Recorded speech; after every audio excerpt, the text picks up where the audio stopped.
नमः सिद्धेभ्यः, ओम नमः सिद्धेभ्यः, ओम नमः सिद्धेभ्यः। बोले अनंतानंद सिद्ध परमेश्वरी भगवान की।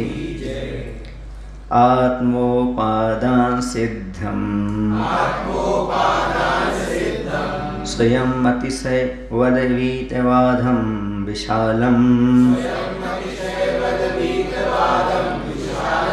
वृद्धिह्रासव्यपेतम विषय विरहितम नि प्रतिद्वन्द्वभावम अन्यद्रव्यानपेक्षम निरूपम अमितम शाश्वतम सर्वकालम उत्कृष्टानंतसारम परम सुख मतस्तस्य सिद्धस्य जातम आत्मोपादान सिद्धम स्वयं अतिशयवदवीद बाधम विशालम वृद्धिह्रासव्यपेतम विषयरहितं नि प्रतिद्वन्द्वभावम अन्यद्रव्यानपेक्षम निरूपम अमितम शाश्वतम सर्वकालम उत्कृष्टानंतसारम परम सुख मतस्तस्य सिद्धस्य जातम। अब आगे कह रहे हैं, जो क्षुधा आदि भयंकर दुखों के अभाव से तस्य सिद्धस्य, उन सिद्ध परमेष्टि के परम सुखम श्रेष्ठ अनंत सुख जातम उत्पन्न हुआ। आत्मा उपादान सिद्धम, आत्मा के उपादान शक्ति से यह जो स्वयं मात्र आत्मा से उत्पन्न है, क्योंकि यहाँ पर केवल ज्ञान होता है। के माने होता है आत्मा, बल माने शक्ति। जो आत्मा की शक्ति से उत्पन्न हो केवल हो जाता है। केवल लब्धियाँ कह लो, केवल ज्ञान कह लो, मात्र आत्मा का बल रहता है। वहाँ पर मन इंद्रिय आदि किसी की सहायता नहीं रहती। तो आत्मा उपादान सिद्धम, आत्मा के उपादान शक्ति से उत्पन्न हुआ वह सुख स्वयं अतिशयवत, वह स्वयं स्वाभाविक है, अतिशयवान है। बीत बाधम, और बाधा से रहित। बीत माने हो जाता, रहित बाधम माने बाधा से रहित। विशालम, अत्यंत विस्तीर्ण होता है, अर्थात आत्मा के संख्यात प्रदेशों में व्याप्त होकर रहता है। जैसे आप लोग का ज्ञान है, आप लोग का ज्ञान भी यहाँ नहीं रहता, क्योंकि आप लोग हाथ यहाँ लगाते जब कुछ सोचते हो, तो ऐसा नहीं। कहाँ होता है?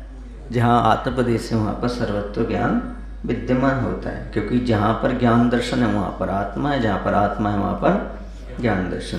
पर्टिकुलर भाग नहीं है ऐसा। तो अत्यंत विस्तीर्ण होता है, अर्थात आत्मा के संख्यात प्रदेशों में व्याप्त होकर रहता है। वृद्धि ह्रास विपेतम, वह सुख हीनाधिकता से रहित है, ना तो बढ़ता है और ना घटता है, क्योंकि क्षाय समय थोड़ी ही। कौन सा है? क्षायक। विषय विरहितम, और पंचेंद्रिय के विषयों से रहित है। निप्रतिद्वंद भावम, प्रतिपक्षी भाव से रहित है, अर्थात ऐसा नहीं है कि साता है तो असाता उसका प्रतिपक्ष है, इसमें कोई दूसरा प्रतिपक्ष है नहीं। अन्य द्रव्यानपेक्षम, अन्य द्रव्य पदार्थों की अपेक्षा से रहित है। संसारी प्राणी का जो सुख है वो अपेक्षा सहित है। कैसा है?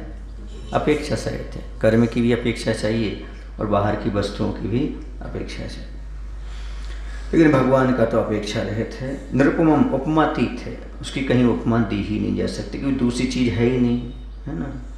उपमा, ये शब्द कैसे बना? जैसे माँ की बराबरी कोई नहीं कर सकता। उप माने दूसरी, माँ नहीं होती, ऐसे ही कोई उपमा नहीं होती।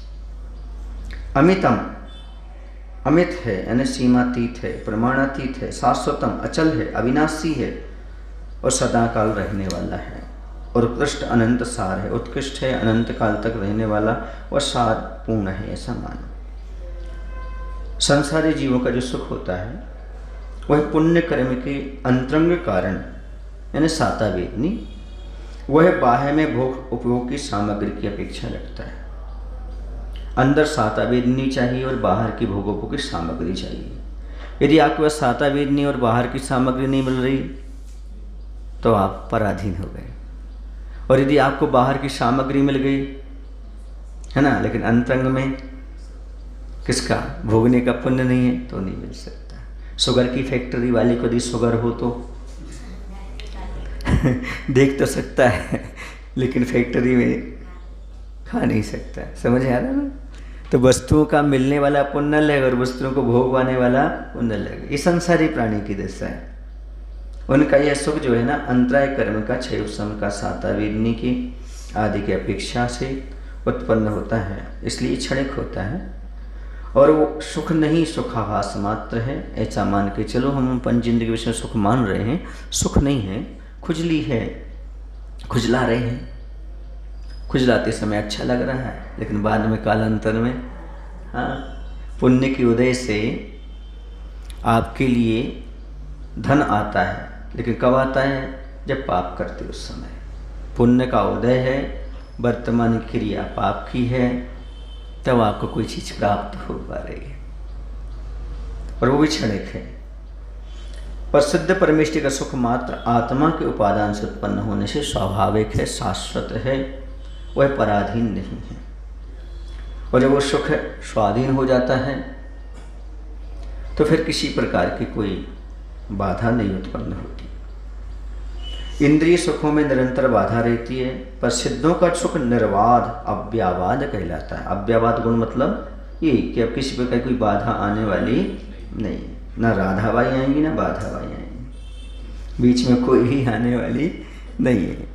क्यों? क्योंकि उनके जीवन में ये सारी चीज़ें नहीं है, शरीर से रहित हो गए, अव्यावाद गुण को प्राप्त हो गए। क्योंकि संसार में ही तो है, आपका सुख किस पर है? बाधा राधा, इन्हीं का सुख तो है। आदमी भोजन में, पानी में, स्त्री में, इन्हीं में तो सुख मान के चल रहा है। उसमें लिखा भी है, भगवान हम ये कहें कि आपने काम को जीता है तो दुनिया की देवी देवताओं ने काम को जीता है, तो नहीं कह सकते। क्यों नहीं कह सकते? क्योंकि सबके पास अपनी अपनी है। किसी के पास राधा है, किसी के पास पार्वती, किसी के पास कमला है, कुछ न कुछ है। इसलिए काम को जीतने वाले मात्र आप ही प्रतीत होते हो। आत्मा के समस्त प्रदेशों में अतीन्द्रिय सुख व्याप्त होकर रहता है। आत्मा के समस्त प्रदेशों में कौन सा सुख रहता है? अतीन्द्रिय सुख। कैसा रहता है? व्याप्त रहता है पूरे आत्म प्रदेशों में। सिद्धों का सुख इच्छा रहित होने से न कभी घटता है और न कभी बढ़ता है। उनका एक सा बना रहता है, ज्यों का त्यों बना रहता है। और आप लोगों का तो हम सबका घटता रहता है और बढ़ता रहता है। हाँ, कभी खुश नज़र आते, कभी दुख नज़र आते, कभी उदास नज़र आते, कभी भगवान के दास नज़र आते। ये स्थिति बनी रहती है। बोलो, खाना पीना मिल गया, थोड़े से पेट में पड़ गो चारो, कुछ खन लगो बेचारो। जब तक पेट में नहीं पड़ो चारो, लेटो है बेचारो। बोलो, गलत कह रहे, स्थिति उसकी हो जाती। लेकिन ऐसी सिद्ध की भी इच्छा है, अब हो जाता है। बाकी सिद्धों के पास ऐसी स्थिति नहीं रहती, उनका तो हमेशा इच्छा बना रहता है। संसारी जीवों का सुख स्पर्श, रस, गंध, वर्ण, शब्द, रूप, पंचेंद्रियों की अनुकूलता चाहता है। पर सिद्ध भगवंतों का सुख इंद्रिय विषयों से रहित स्वाभाविक है। एक निश्चित है, इंद्रिय सुख जो है वह आकुलता पूर्वक भोगा जाता है, आकुलता के साथ ही भोगने में आता है। इसलिए कहते आत्म का सुख है सो आकुलता बिन कही। क्योंकि पंचेंद्रिय की जो भी विषय हैं वह सारे के सारे आकुलता के साथ ही भोगे जाते हैं, बिना आकुलता के संभव नहीं है। समझ गए? आरंभे तापकान प्राप्त व तृप्ति अंति स्वजान त्यजान कामम कहा सेवते सती। समझ गए ना? आरंभ में ताप पैदा करते, मिल जाए तो तृप्ति नहीं, और अंत में छोड़ने बड़े मुश्किल से छोड़ते हैं। इसलिए कहा है बुद्धिमान लोग उनमें आदर प्राप्त नहीं करते। ये है, आकुलता होती है। लेकिन यहाँ पर ऐसा है कि उनके पास किसी प्रकार की कोई आकुलता नहीं। पर सिद्ध भगवानों का सुख इंद्रिय विषयों से रहित स्वाभाविक है। संसारी जीवों के सुख का विपक्षी दुख सदा लगा रहता है, क्योंकि जहाँ पर आपको सुख है तो उसके पीछे दुख लगा ही रहेगा। सुने ना, जैसे हर वस्तु की पीछे परीक्षाएं छुपी रहती, ऐसे हर सुख के पीछे दुख छिपा होता है। दुनिया में उससे बड़ा कोई दोस्त नहीं होता। सब जुदा होते हैं पर गम जुदा नहीं होता।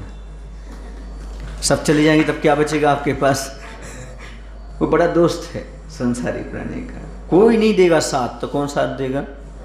गम जरूर साथ दे। इससे बड़ा कोई दोस्त नहीं है। इसलिए गम की दोस्ती करने वाले गंभीर हो जाते। कैसे हो जाते? गंभीर। क्यों? क्योंकि उन्हें पता है गम की दोस्ती करना ही फायदेमंद। ये कभी अपने से ज़्यादा होने वाला नहीं है। सबसे अच्छा मित्र है कौन? गम, है ना? तो गम को चिपका के रखो गम से, ताकि कभी दूर न जाए और वो आपके लिए गंभीर बना दे।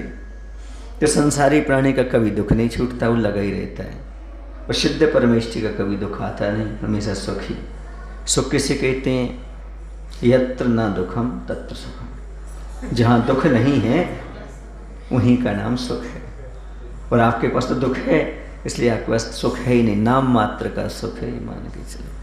सिद्धों के पास निरंतर सुख सुख सुख सुख सुख और कुछ नहीं। और आप पूरे सूख रहे हो तो भी सुख मिलने वाला नहीं। तो संसारी जीवों के सुख साता वेदनी कर्म के उदय से प्राप्त भोजन है, पानी है, पुष्पमाला, चंदन, सुगंधित द्रव्य आदि से होता है। लेकिन ये पर सापेक्ष है, पर की अपेक्षा रखता है। पर पदार्थ मिल जाए तो ये सुखी होता है। सिद्ध भगवंतों का सुख सहज है, अन्य द्रव्यों से रहित है। उन्हें किसी पदार्थ की अपेक्षा नहीं रखती सुखी होने के लिए। मैं एक बार कहा था, दुनिया में वो ही सुखी हैं, एक विरक्त हैं, दूसरे तृप्त हैं। बाकी आसक्त हैं, अनुरक्त हैं, वे तो दुखी दुखी हैं। इसलिए या तो वर्तमान में सुखी रहना चाहते तो पंचेंद्रिय विषयों से विरक्त हो जाओ, या फिर तृप्त माने सिद्ध हो जाओ, हमेशा की तृप्ति का। बाकी तुम कहोगे सुख है तो बिल्कुल नहीं। सूख सूख करके सोंठ और छोहारे हो गए। हम नहीं जीना चाहते किसी के सहारे, क्योंकि सूख सूख के हो गए सोंठ और छोहारे। कुछ नहीं दिखता है ये सुख है, लेकिन है नहीं। तो सिद्ध भगवंतों के सुख सहज है, अन्य द्रव्यों से रहित, उपमा से रहित है। क्योंकि संसार की प्रत्येक वस्तु की उपमा दी जा सकती है, और संसार से अतीत हैं, इंद्रियां अगोचर हैं। वो चीज़ तो है, उपमा तो उसकी दे सकती जो सामने दिख रही हो। सारी छलभंगुर चिरकाल स्थायी, सदा काल पाया जाने वाला है और स्थायी है, और सदा जब तक रहेगा तब तक। कब तक? अनंत काल तक। इंद्र, धर्णन, चक्रवर्ती आदि के सुखों से भी विशिष्ट उत्कृष्ट सिद्ध परमेष्टि का सुख वास्तव में संसारी जीवों के क्षणिक सुख से अत्यंत विलक्षण है, आत्म सापेक्ष है। जो धर्णन, चक्रवर्ती और सारे संसारी जीवों का पूरे जीवन भर का सुख मिला लो और भगवान के एक क्षण का सुख मिला लो तो भी वो अनंत गुना होगा। ऐसा भगवान का सुख होता है।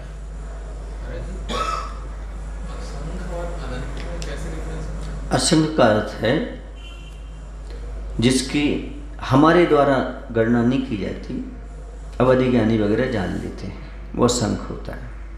अनंत वो होता है जिसके लिए कोई अंत नहीं, आप ऐसा कह देते हो। उसकी ये परिभाषा है वैसे तो, उसमें व्यय तो होता रहे, राशि में आय ना हो फिर भी ज्यों का त्यों बना रहे, वो कहलाता अनंत। वो कभी गिनने में नहीं आता। समझ आया ना? ऐसा जो मति और श्रुत ज्ञान के द्वारा गिनने में आ जाए वो कहलाता है संख्यात, और जो अवधि ज्ञान आदि के द्वारा जानने में उसका असंख्य, और जो केवली गम है वो कहलाएगा अनंत। अब वो कैसा है वो केवली भगवान बताएंगे कैसा अनंत को कैसे रूप में जानते हैं वो। ऐसा 8 तो बज चुका है, और पढ़ना है एक और पढ़। नार्थः क्षुत्रण विनाशात् विविध रसतैरन्न पानैरसुच्यः न स्पष्टैर्गन्धमाल्यैर् नहि मृदु सैनैर् ग्लानि निद्राद्भावात्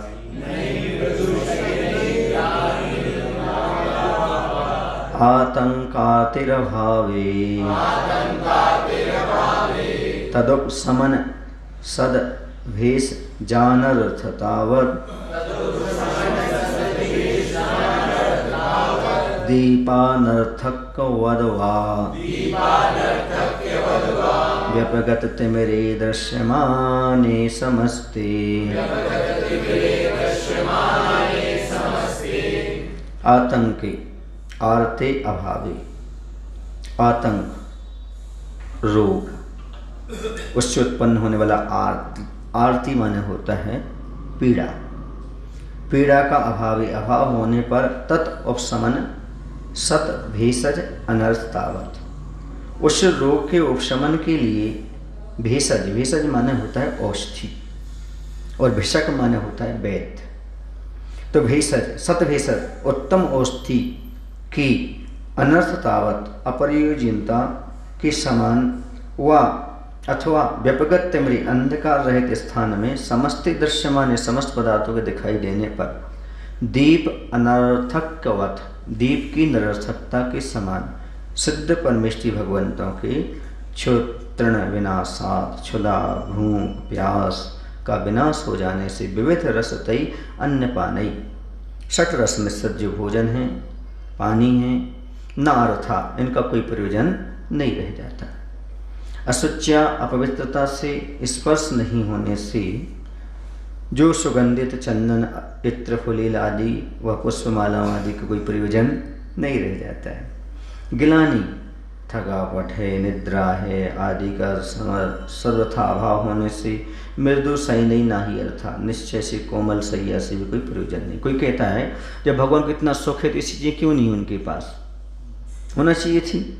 प्रश्नकर्ता शंका कर कहता है हमारे पास गद्दा है, पल्ली है, हमारे पास सुगंधित वस्तुएं हैं, जब भगवान को सब सुख है चीज़ें क्यों नहीं है। प्रश्न करने वाला कहता है तो सुनो, कहते हैं सिद्ध परमात्मा की सिद्ध पर्याय पूर्ण स्वतंत्र की प्रतीक है, किसी परतंत्र को नहीं, क्योंकि ये अपेक्षा किनको रहती है जो परतंत्र हो, है ना। उस पर्याय में पर की अपेक्षा है ही नहीं। संसारी जीवों के असाता बेचने की वजह से भूख लगती है, प्यास लगती है, पीड़ाएं होती हैं, इसलिए उसे बहुत अच्छा भोजन करने की इच्छा होती है, षट रसों की आवश्यकता पड़ती है। लेकिन भगवान को तो शरीर की रक्षा करना ही नहीं, क्योंकि शरीर है ही नहीं, इसलिए इन सब चीज़ों की जरूरत उन्हें पड़ती नहीं। सिद्ध परमेष्टि के लिए भूख प्यास आदि दोष का पूर्ण अभाव हो जाता है, अतः उन्हें विविध प्रकार के भोजन व पानी की से कोई प्रयोजन नहीं रहता। वे सदा स्वरूप में लीन रहते हैं। संसारी जीवों का शरीर 7 कुधातियों से भरा हुआ है, अशुचि है, इसलिए अशुचिता के संबंध होने से संसारी जीवों से दूर करने के लिए नाना प्रकार के, कौन से प्रकार के, नाना प्रकार के सुगंधित पदार्थों का उपयोग करते हैं। उन्हें लगाने की जरूरत नहीं, क्योंकि उनके पास ज्ञान शरीर ही है, और ज्ञान जो होता है ना वो कभी दुर्गंधित होता नहीं है। ज्ञान शरीर ही है और आपका शरीर अशुचि का पिटारा है, इसलिए इस पर क्या, जैसे कहीं पर गंदगी पड़ी हो तो वहाँ पर थोड़ा सा कुछ छिटक देते हैं सुगंधित पदार्थ, तो उसकी गंध आना बंद हो जाती है। ऐसे ये मल का पिटारा शरीर है, इसमें इत्र फुले लगा लो, थोड़ी सी सुगंध आने लगती, नहीं तो बड़ा मुश्किल होता है ना। तो ये शरीर की दशा है, संसारी जीवों का शरीर ऐसा है, इसलिए अशुद्धता के संबंध होने पर उसे दूर करने के लिए पदार्थ लगाता रहता है। परंतु उन सिद्ध परमात्मा के शरीर के अभाव होने से अशुद्धता का स्पर्श नहीं होता, अतः सुगंधित द्रव्य तथा मालाओं से उन्हें कोई प्रयोजन ही नहीं रहता। संसारी जीव निरंतर मोहाभिभूत हो श्रम करता रहता है, हमेशा जब देखो जब दिन भर रात भर लगा रहता, कुछ ना कुछ श्रम करता रहता, पुरुषार्थ करता रहता है।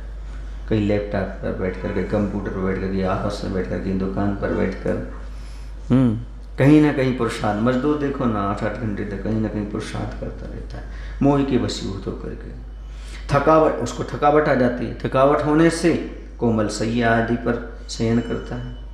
परंतु सिद्ध परमेष्टि जिनों के पास अनंत वीर एक ऐसी अद्भुत शक्ति है कि त्रिकालवर्ती समस्त पदार्थों को देखने जानने रहने पर जानते रहते हैं, फिर भी कभी थकते नहीं है वो, क्योंकि उनका अनंत वीर आ गया। अनंत वीर है तभी तो अनंत ज्ञान सब कुछ दिखा रहा है, अनंत वीर का सपोर्ट मिल रहा है।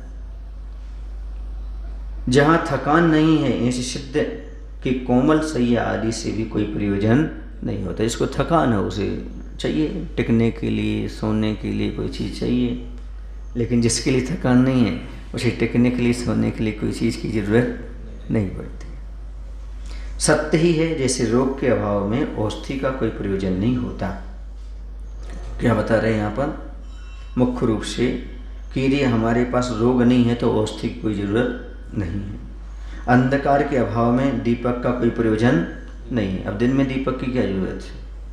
ठीक उसी प्रकार पूर्ण स्वावलंबी आत्मा के सिद्ध पर्याय में पूर्ण स्वाधीनता हो जाने पर पदार्थ का कोई प्रयोजन नहीं रहता। किसी प्रकार की कोई अपेक्षा नहीं। कितना अच्छा जीवन होगा, कोई अपेक्षा नहीं, क्योंकि जहाँ अपेक्षा है वहाँ उपेक्षा है, जहाँ चाय है वहाँ दाय है, जहाँ आशा है वहाँ निराशा है। ये सब चीज़ें वहाँ है ही नहीं। ऐसा कैसा सुख है उनका? बस ऐसा ही है जैसा है। कैसा है? सिद्धों का सुख कैसा होता है? जैसे सिद्ध क्षेत्र में रहने वाले जीव का रहता है। सिद्ध क्षेत्र मतलब सिद्ध है रहने वैसे। हाँ, देवों की नहीं, वो नाके नाके को सम सौख्य हमारी देवों में सुख कैसा रहता है? देवता जैसे। आचार्य विद्यासागर कैसे? आचार्य विद्यासागर जैसे। बात करता हूँ उनकी नहीं कह रहे, यहाँ पर जो बात कर रहे उनकी बात कर रहे, समझ गए? तो सिद्धालय में रहने वाले सिद्ध जीवों की बात कह रहे हैं, निगोदीय जीवों की बात नहीं कह रहे। रहने से क्या बात है? तो उन्हें थोड़ी वहाँ सुख मिलता है, वो सिद्ध थोड़ी कहलाएंगे। हाँ, वो सिद्ध शीत की जीव नहीं कहलाएंगे, वो निगोदीय जीव कहलाएंगे। वहाँ रह रहे तो क्या है? निगोदीय जीव तो सर्वत्र हैं, संपूर्ण लोक में। तो इस प्रकार से क्या कह रहे हैं कि दीपक का कोई जरूरत नहीं, जहाँ पर अंधकार नहीं है। उसी प्रकार से पूर्ण स्वावलंबी आत्मा के सिद्ध पर्याय पूर्ण स्वाधीनता हो जाने पर पदार्थ का कोई प्रयोजन नहीं रहता। वास्तव में पूर्ण स्वतंत्रता प्राप्त सिद्ध परमात्मा ही है। स्वतंत्रता दिवस कब मनाएंगे अपन? जब सिद्ध बन जाएंगे। अभी सारी परतंत्रता चल रही है, तो हम सब ऐसी सैनिक बने जो कि अपने कर्मों को नष्ट करके स्वतंत्रता को प्राप्त कर सके, स्वदेश को पहुंच सके। बोले महावीर भगवान की जय, सिद्ध अनंत सिद्ध परमेश्वर भगवान की, आचार्य विद्यासागर जी महाराज की जय।